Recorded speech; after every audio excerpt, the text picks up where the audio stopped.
The 24th pick is certainly not as exciting as a top four pick like last year, but it means the Sacramento Kings are in a great position. They've made the playoffs. Now, can they add a talent in the draft that can help them take that next step? Or do they want to grab a raw prospect that they can maybe stash in the G League and work to develop to help this team a couple years down the road? Well, Sam Ferris from the Draft Dummies, a contributor to the Locked On NBA Big Board podcast, joins me with 5 prospects for the Sacramento Kings to keep their eye on with the 24th overall pick right here on Locked On Kings.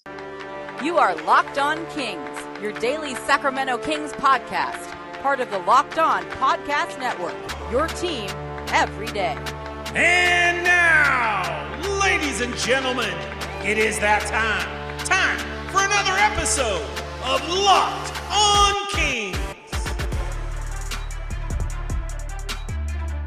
Hello and welcome into Locked On Kings, your podcast hub for Sacramento Kings coverage all offseason long. Today's episode is brought to you by Gametime. Download the Gametime app, create an account, and use code LOCKEDONNBA for $20 off your first purchase. Last minute tickets, lowest price guaranteed. My name is Matt George. I have the privilege of being your host here. I'm a Sacramento sports reporter and producer for ABC 10 News. And this time last year, I was going day after day after day talking to different just NBA draft analysts, talking to local media that covered college teams and some of the top draft prospects because we didn't know what the Sacramento Kings were going to do with number 4 overall. Just because it's at 24 doesn't mean it's any different. However, the talent is a little more tricky, a little less guaranteed. And we also don't necessarily exactly know what the Sacramento Kings are looking for. A couple things before we jump into this interview with Sam Ferris. Number one is it was really fun to watch the NBA draft lottery last night and not have an emotional investment into it. It was great. I'm elated for the San Antonio Spurs winning the draft lottery, essentially winning the Victor Wembanyama sweepstakes. Amazing. Great. Good for them. I had no really, I wanted to see Victor go to the East. I was rooting for the Charlotte Hornets there when we saw those top 4 teams, and 3 out of the top 4 were Western Conference teams. I both am gutted and am laughing maniacally at Detroit Pistons for falling after just a horrendous season, falling out of the top 5. But you've had so many top picks and done absolutely nothing with it. It's okay. It was enjoyable watching the draft lottery from the perspective of a team that actually made the playoffs and it didn't matter that much. That being said, the Sacramento Kings need to get to a point where they are the game that is on after the draft lottery, that the Sacramento Kings were playing in the Western Conference Finals. So the draft lottery will lead us into Kings basketball. That's the point that the Sacramento Kings are trying to get to next season. But the draft lottery was still enjoyable. I think Victor Wembanyama, we saw his reaction to him not going to the Rockets, which he was very happy about, and I don't blame him. And we saw his reaction to getting drafted by or he hasn't been drafted yet, but essentially going to the San Antonio Spurs, and he seemed happy about that. Greg Popovich getting him, I think is fantastic. So I'm excited for the San Antonio Spurs and Spurs fans, and we'll get to see at least 2 times a year Victor Wembanyama against the Kings, and of course 1 time in Sacramento. So I'm looking forward to that. Another thing that I wanted to talk about really quick is I just wanted to share with you quick thoughts as to why I believe the Sacramento Kings are going to not trade this pick, the 24th pick, and actually use it. Now, I could be dead wrong here. The Kings could try and include it to move up in the draft, move down in the draft, just get a more NBA-ready caliber player that's maybe a rotation player. There are reasons for the Kings to absolutely look to shop this pick, and of course they're going to. But when you look at how many roster spots that the Sacramento Kings have to fill, I think they only have 8 or 9 guys under contract, if I'm not mistaken, around that range. So they have spots that they need to fill. They also have to be flexible and aware financially of where they're at, because they want to put themselves in a position to offer a max contract or close to it to Domantas Sabonis when he becomes a free agent. They want to put themselves in a position to be able to afford re-signing Keegan Murray when that comes up a couple years from now. Maybe even bring back Malik Monk, who only has 1 year left on his deal. So the Kings have to be aware of, if they want to keep this core together long-term, financially, they have to put themselves in a position to achieve that. So by drafting a 24th overall pick, you fill a roster spot more or less. You're pretty confident that this guy's going to be part of your main roster, even if he's not playing a lot or playing consistently. Hopefully he turns into a rotational piece that the Kings can use. And because of the predetermined set prices, which I don't know what the contract is for the 24th overall pick, but it's not absurd. It's not high. And you have significant long-term contractual control over this player because you drafted them. Like, that's appealing to a team, I think, like the Sacramento Kings. So it doesn't matter necessarily well, it does matter who's available at that 24 range, but I really think the Sacramento Kings are going to look to hold on to this pick, not just because I think they can get decent talent at that range. And you're going to hear about 5 prospects for the Kings to keep their eye on today. That it financially makes sense for them. It fills a roster spot, doesn't take up that much of the books, and just puts themselves in a good position where they don't have to really question what they're doing with that spot for a while, unless, of course, they were to trade that player away in the future. So those are my thoughts. I really think the Kings are going to hold on to this draft pick. Just my gut feeling going into the draft. Of course, a lot of time can change between now and then. If that changes, if my take changes, or if anything I hear changes, I'll be sure to let you know.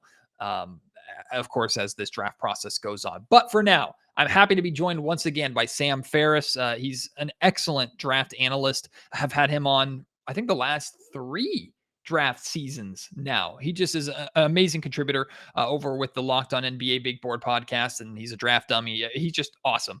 So I'm really excited to have him back on. He labeled 5 prospects. A couple of them you're probably going to recognize and are really going to excite you. So here is my conversation with one of the draft dummies, Sam Ferris.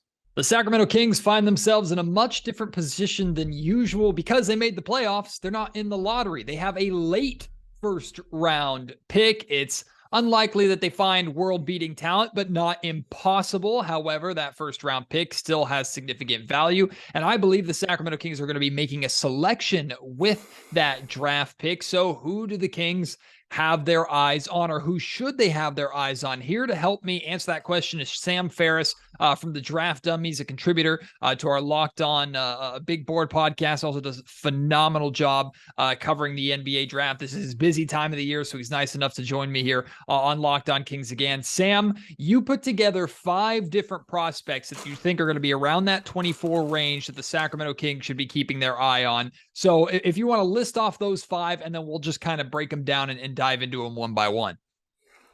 Yeah, for sure. I think it's fun. We're going to be looking at a different crop this year. Like you said, the Kings will not be picking in the lottery. So we're looking more at guys, again, in the 20 to 30 range that could be, potential selections in that range.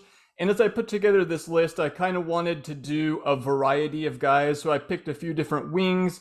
I picked a big. I picked some younger prospects and some older prospects. So I think a mix of different guys than we can hit on. But I got to start with Chris Murray. I think when you're talking about the Kings, you got to mention Chris Murray as a potential draft candidate.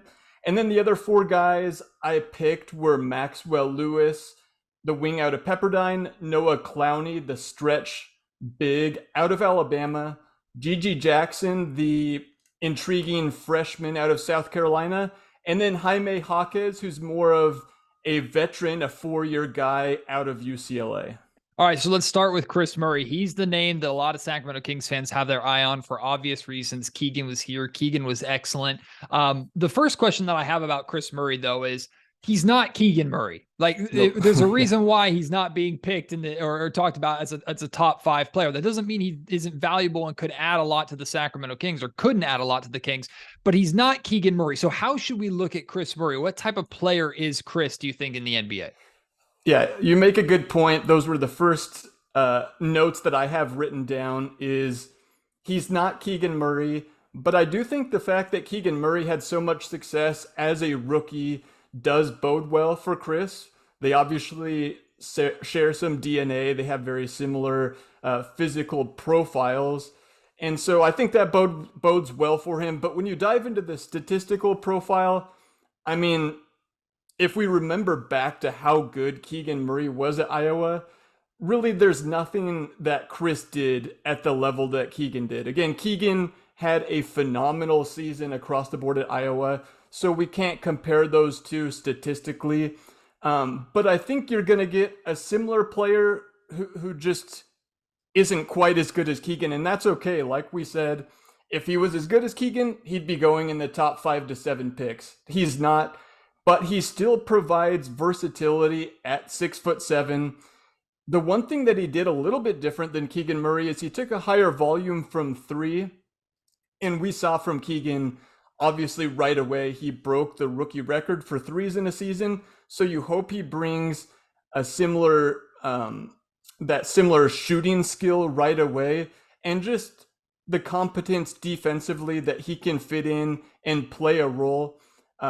Chris wasn't the self-creator. He wasn't the superstar quite at Iowa that Chris was, or that Keegan was. And we saw Keegan kind of fit into a role in Sacramento. So I think we'll see similar from Chris, and just not quite the same rookie level production. That's just not something we can really expect right away from Chris. With Chris specifically, is his ceiling, or is there a potential in your mind of him turning into a starting caliber, traditional starter type player, where in Sacramento he could play the three next to Keegan at the four, or you can swap the two, but he can be a starting caliber wing in the NBA? Is that kind of his ceiling, or could he go higher than that? Not that high? I think his ceiling is definitely as a starter. The question that I have that I think Kings fans will have to ask themselves is, do we want that duplication that you already have with Keegan, but he's just not quite that level of prospect? Or do you want to look at a different type of prospect and kind of have a different skill set lined up in kind of your prospect pool? Because I think the Kings already have their rotation set. Keegan's going to take that next step. Do you want, because we know with Chris that he's going to be a decent player, but do you want a different skill set is kind of the interesting question I think Kings fans will have to ask themselves. Another big question with Chris is, will he even be there? I mean, I've seen him, I think CBS recently had him there. I've seen him like at 22, 21, that range. So we're talking right in that ballpark. And again, once we get out of the lottery, it's a crapshoot. You see guys that say they could go 30 that are suddenly being taken 16 or 17. So it's a complete crapshoot. But I don't know necessarily if you want to put a percentage or an odds, but do you think Chris will be there at 24 on draft night? Yeah, I mean, it's really hard to say. Like you said, especially by the time the draft rolls around, I feel like we have a really good idea, at least usually, of the top 10. There's going to be a few weird, unexpected picks kind of mixed into the teens. But once you get past 20, and especially then into the second round, then it becomes a real crapshoot. It's each individual team's boards vary significantly at that point. So I would say a little bit under 50%. I'd say around the 40% range is kind of where I'd put that at. And then finally, last thing on Chris before we move on is, you mentioned how similar of a prospect that he is to Keegan. No surprise, they're identical twins. But is there anything that he does better or just as good as Keegan that you think would translate well into the NBA? Yeah, kind of as I mentioned, I was going back comparing their stat profiles again. And more than anything, the takeaway was just blown away at how good Keegan Murray was at Iowa. He just really, there's nothing there statistically that compares, because Keegan's season was one of the best we've seen in college basketball in recent history. So I'd be lying to you if I said there was something that I could pick that Chris was better than Keegan at. Like I said, he did take more threes, and oftentimes the better indicators for three-point shooting down the road are the volume and also free throw percentage. And so Chris was more of a three-point shooter, but even Keegan shot a better percentage, so it's kind of a wash there.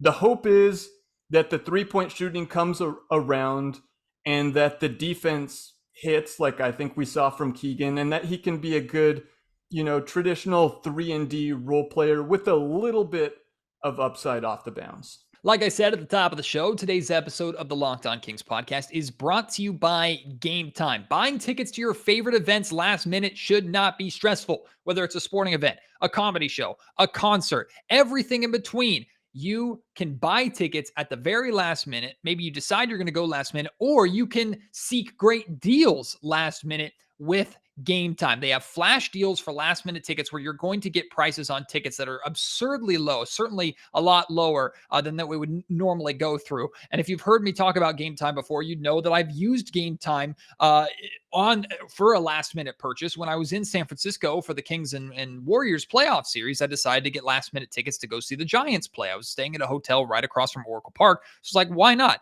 My wife came down. We bought 2 tickets. We were like 20 rows, less than that, maybe like 18, 19 rows up from the dugout on the third baseline for like $35 a pop, which is ridiculous. And that was a flash deal that we got the last minute, like 2 hours before the game started on Gametime. You don't have to plan months in advance anymore. Take advantage of those flash deals, those last minute tickets, and you can get images of your seat and what your view is very accurate before you buy. Snag your tickets right now without the stress at Gametime. Download the Gametime app, create an account, and use code LOCKEDONNBA for $20 off your first purchase. Terms apply. Again, create an account and redeem code LOCKEDONNBA for $20 off. Download Gametime today. Last minute tickets, lowest price guaranteed. I suppose I should have asked this first before we move on to Maxwell Lewis. What should the Kings be looking for, like just in general, or what should a team in that mid to high 20s range be looking for? I mean, you would love to strike gold, of course, and try and get best talent available. But in this situation, a Kings where they're trying to build upon last year's great season, trying to build a championship contender, should they just be looking for a key rotational piece that can play solid minutes every single night? Should they be looking to try and find a starter? What should they be looking for in this range? So that's kind of the reason that I grabbed such a wide swath of different prospects, is so that each individual person listening to this can kind of do their own assessment. Me personally, I don't think that any of these guys is likely to come in and play significant minutes year one. Now, maybe if we talk about Chris Murray or Jaime Hawkes, that's more likely to be the case because those are the veterans, the plug and play kind of modern wing players. But the other 3 guys are guys that you might even stick in the G League for a year. And I specifically Gigi Jackson, who we'll get to, is an upside bet where I think Sacramento now is in the place where they have that infrastructure. They have Mike Brown. They have success they can point to, where if they want to take a bet on a guy that's a bit of a question mark, but with a high ceiling, like they can bet on the culture that they've begun to establish there. All right, so let's talk about Gigi then, since you just mentioned him and potentially taking that risk. So you think he's more of a project and less of a win now type talent, but that might not be a bad thing for the Sacramento Kings in the position that they're in, power forward out of South Carolina. Tell us a little bit about Gigi. Yeah, I guess to start off with, he reclassified, so he's actually even younger. He moved up a grade to be able to play in college. Ended up at South Carolina, and frankly, the team did not have a lot of talent around him. They structured their offense to feature him. It was really inefficient, not a lot of wins, not a lot of team success. The stats don't look good for him, but he was a huge prospect coming out of high school. He has that physical profile that you look for, where he's going to be 6'9" in shoes with a 7-foot wingspan, can create decently well for himself off the bounce, making difficult mid-range shots. Look, the efficiency was bad. The team success was bad. But if you're the Kings and a guy like that drops, maybe you take a chance and bet on the culture that you're beginning to establish and say, look, we've got our rotation. We've drafted older guys that have been plug and play recently. We're in a position now where we can take a shot on a guy like this. And if he develops, like, he could be a legit starter. And the final thing I'll say here before I pass it back to you is he probably has the widest range in terms of potential draft slot of almost anyone I've seen, which makes sense because he is a divisive prospect that struggled as a freshman. And so it's how much do you buy into the pre-college hype versus the stat profile and the poor efficiency last year at South Carolina. So you mentioned he could be someone that could be stashed in the G League for a year just to get that development going. I imagine if he's as raw of a prospect that he might get spot minutes in Mike Brown's system here in Sacramento, but the Kings aren't going to give playing time to any rookies who need to develop if it's going to be a detriment to their winning. They did the same thing with Keegan Murray this year. So what are we looking at in terms of, I mean, it's impossible to project this, but if you were to, you were to take him for your team and stash him in the G League and let him develop for a year, what are you looking for him to show, or maybe like key abilities? Is it scoring? Is it defense? Like, what are you looking for him to showcase in the G League that jumps off the page that says that's an NBA caliber skill that could translate? So the intriguing thing with him right now is the size. He's a legit big wing that showed shot creation, upside off the bounce. But if I'm Mike Brown or if I'm the Kings coaching staff and we draft him, to me, I'm saying I want to see growth defensively. I want to see you buy in, because what I often say, and you see it in the NBA, is you get on the floor with your defense and you stay there by making shots and holding up offensively. We're seeing that across the NBA, like Christian Brown, for example, on the Nuggets, is a really good defensive player, and he's good enough offensively to stay out there.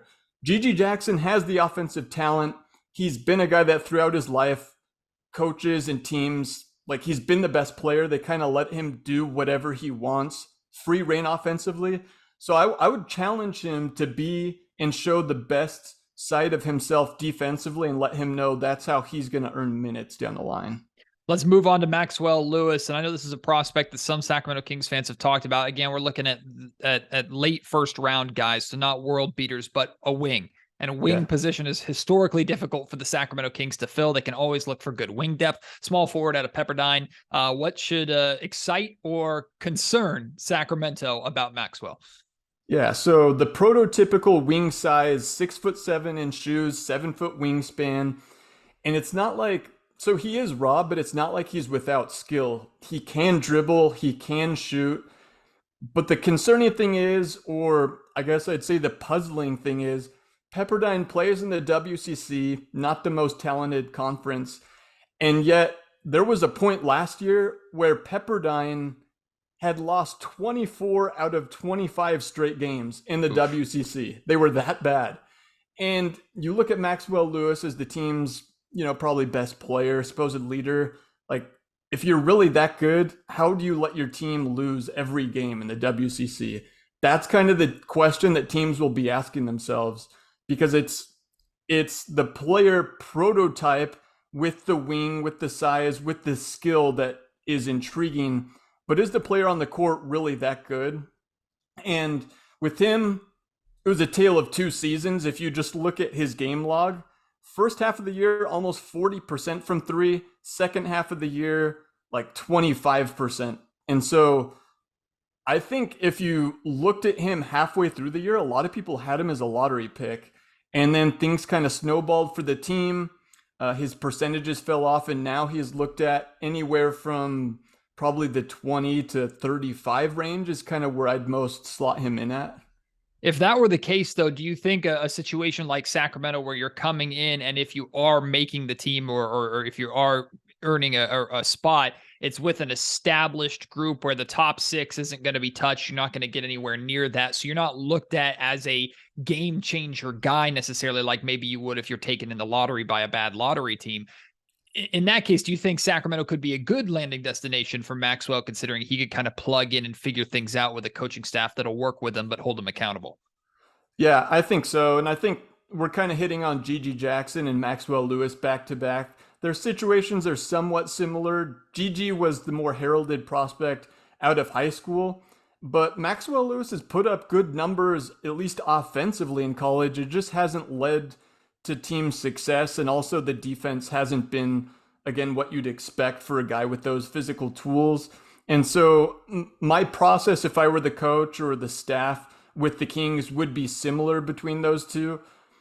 I think that Maxwell, like Gigi Jackson, profiles more, if he hits a ceiling, is more of a self-creation guy as a big wing, whereas Maxwell Lewis is more of like a 3-and-D plus, if he hits, that can fit around anybody, but with still good size and length on the perimeter.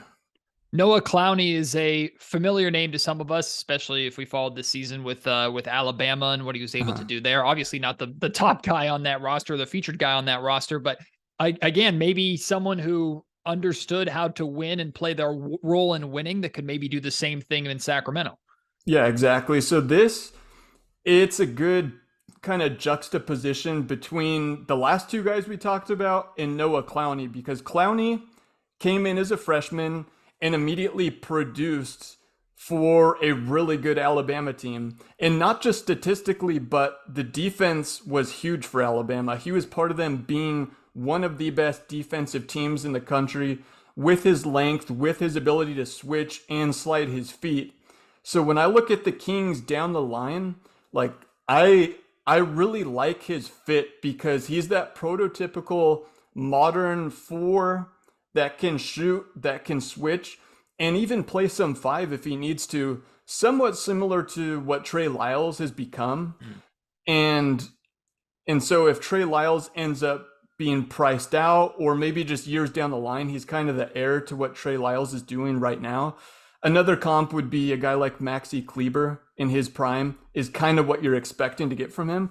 And those guys aren't the sexiest, I think. They're not all-stars, but they're guys that fit into any lineup combination. They're guys that really help amplify the roles and the games of those around them. And we saw that from Trey Lyles this year, especially in the playoffs. And I think that Noah Clowney can be a similar type of player. Yeah, Noah, I mean, this year I fell in love with Trey Lyles, with what he brings. I think it should be an absolute priority for the Sacramento Kings to bring him back. And Trey has already said he wants to return. So I imagine we're going to see Trey Lyles here going forward, which might pose the question, why would you take a guy like Noah if you believe Trey Lyles is going to be back? Plus Sasha Vezenkov, who might come over, kind of a similar type of four space the floor player. But when again, very limited knowledge of college basketball compared to yourself. When I look at Noah, I see those comparisons that you're talking about, but I see the defensive side of things. And the Kings offensively had such a good year. They're just trying to replicate that. Yeah. It's defensively where they're looking to improve. Could Noah come in and improve the team defense? Maybe not right away. That's a lot to put on any rookie, but come in and help change that defensive culture, you think? Yeah, I mean, I think he can. It's obviously hard for any rookie to be a major plus defensively right away, especially when you're that young. But look, like he did that for Alabama. Like a lot of people talk about the offense with Alabama and Brandon Miller and all that, but really the defense really drove them this year. And again, I think that he's a little bit special with his ability to switch and protect the rim with length. And so like you kind of can't get enough of those guys that are switchable with length and can shoot, because even if he does hit, like you can play multiple of those guys at the same time. There's going to be spacing. There's going to be defense. So to me, it's not like, oh, we've got one of those guys. We don't need any more positive defenders that can shoot and also guard bigs. To me, if you can find those guys, then you definitely take them. And so Clowney's a guy that I'm a little bit higher than consensus on. And I see that type of potential to be a really positive role player that impacts winning maybe 2-3 years from now. Finally, I've seen this guy mostly in early second round, but you have him in this range, which again, early second round could suddenly go a month from now or a couple weeks from now, could suddenly be a top 20 player. You just never know. But Jaime, what can you tell us a little bit about him, the veteran kind of guy? And I typically like veterans in the draft. I know why teams want to draft younger, so you have longer careers and more contractual control. But for a team in the situation of the Kings, they just took Keegan Murray, who is an older rookie. They can come in and be more immediate impact players, which might be what Sacramento's looking for.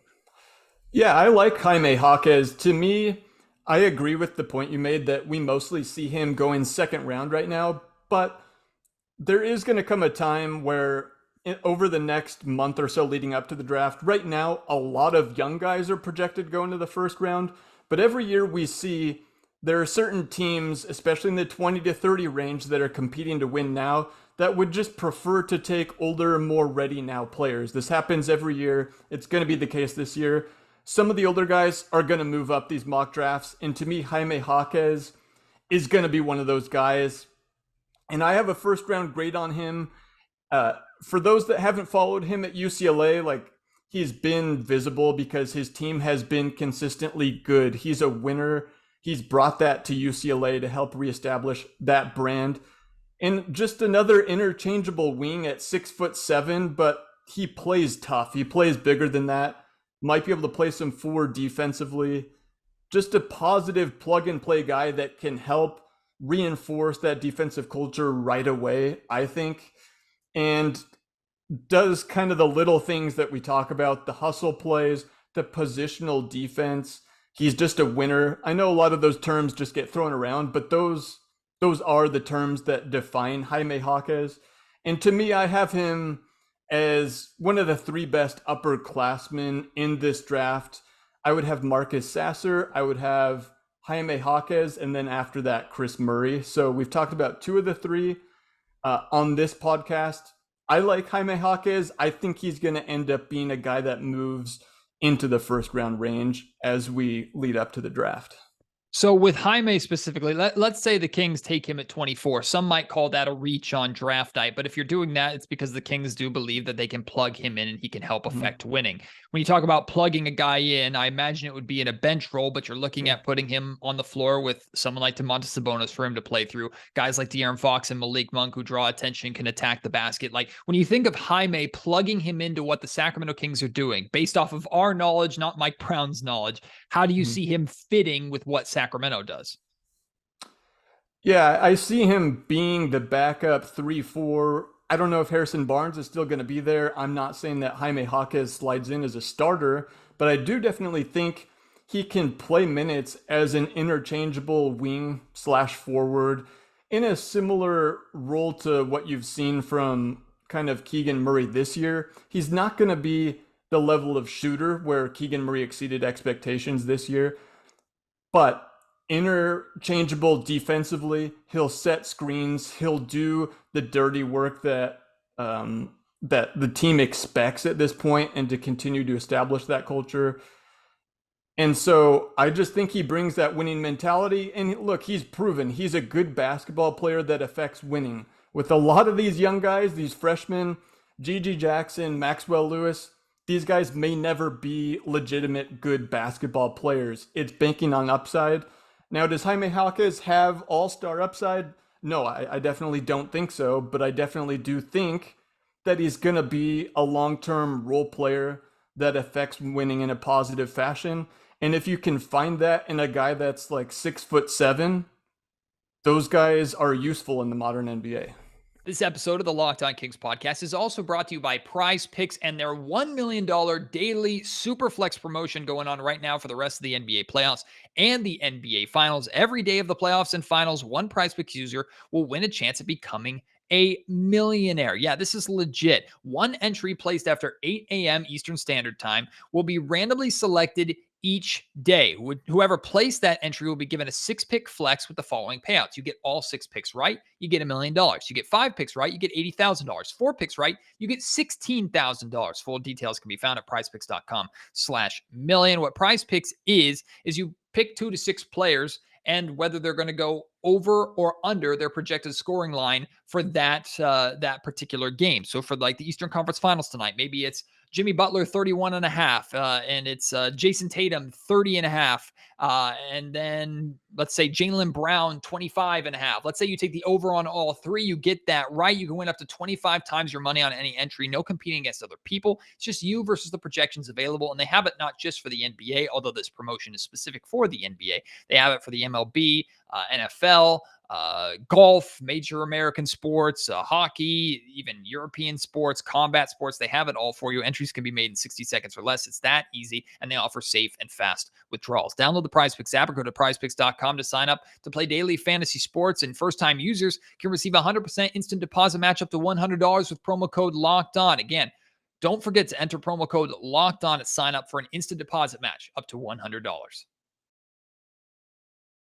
Sam, thank you so much for putting together the list of those 5. I really appreciate it. I'm going to kind of break away from that for a couple questions here at the end.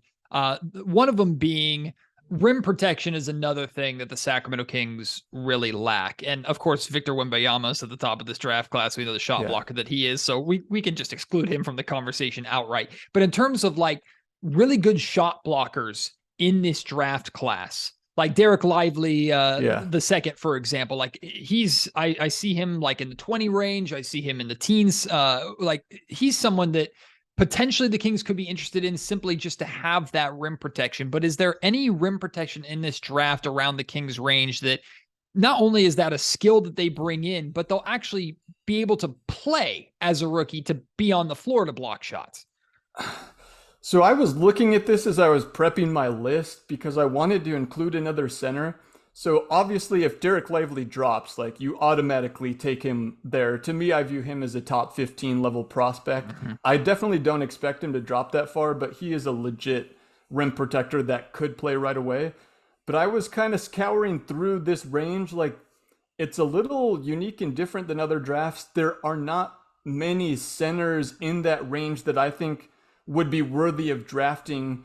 Again, I hit on Noah Clowney. He's more of a 4, but he can protect the rim. He's got a 7'2" plus wingspan. And so he was the guy that I kind of ended up on there.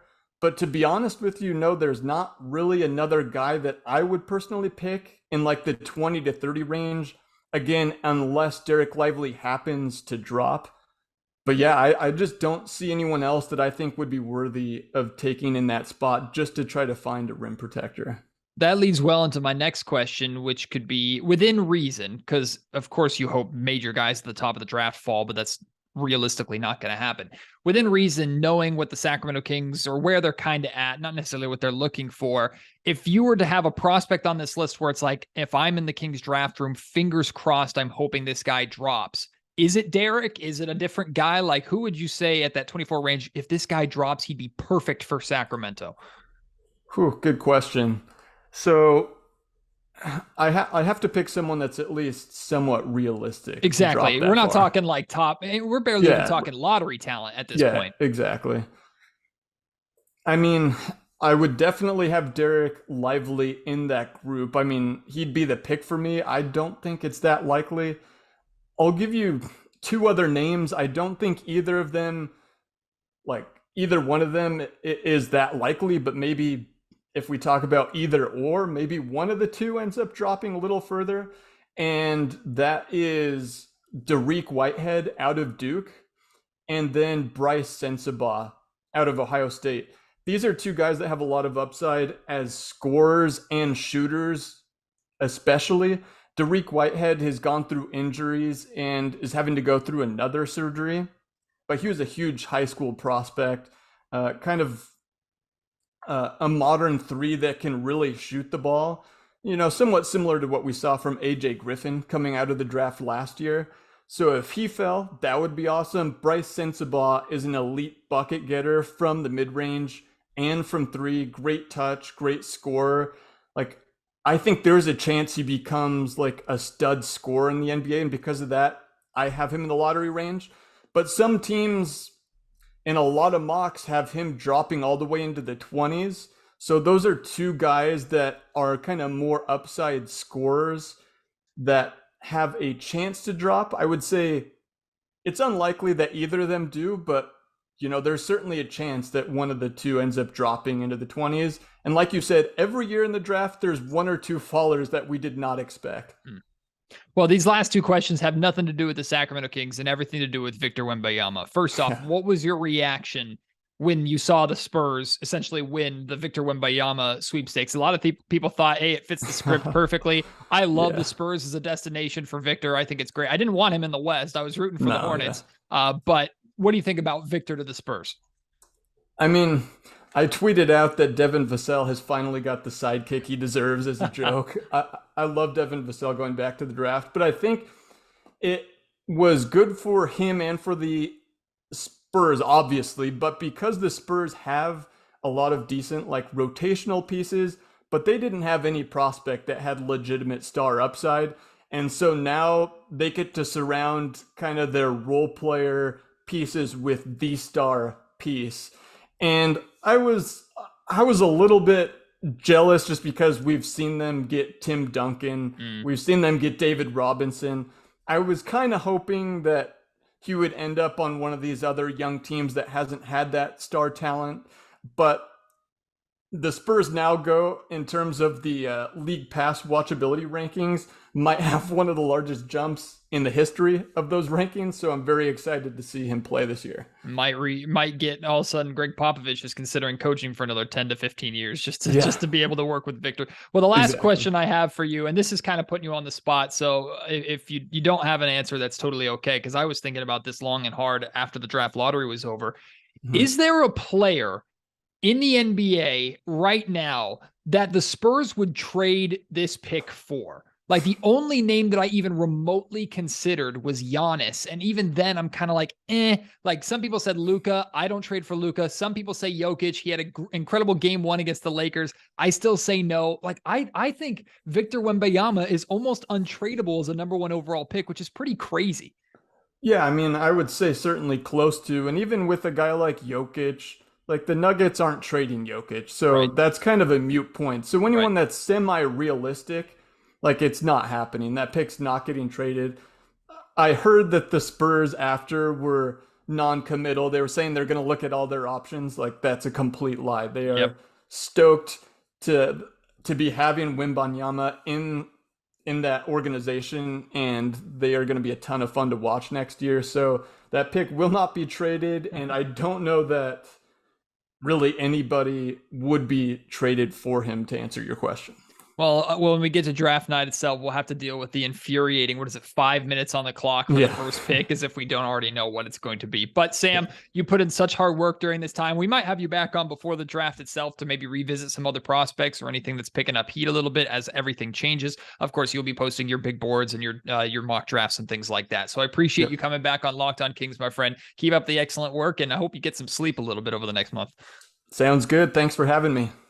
Shout out to Sam again for joining me here on the Locked On Kings podcast. Really appreciate his time. If you want to talk about those 5 prospects, maybe you like one of the 5 of them. I know we have a lot of Chris Murray fans out there. I would love to chat with you about those 5, get your take on those 5, maybe other names that we talked about that we didn't necessarily mention, maybe other prospects that you think the Kings should be keeping their eye on in that range. Share them with me at MattGeorgeSack on Twitter. Email me, mattgeorgesports@gmail.com, or leave those names in the YouTube comment section down below. Appreciate your support as always. Can't wait to have you join me on the next episode of Locked On Kings. Until then, my name is Matt George. You have been listening to the Locked On Kings podcast, part of the Locked On Podcast Network.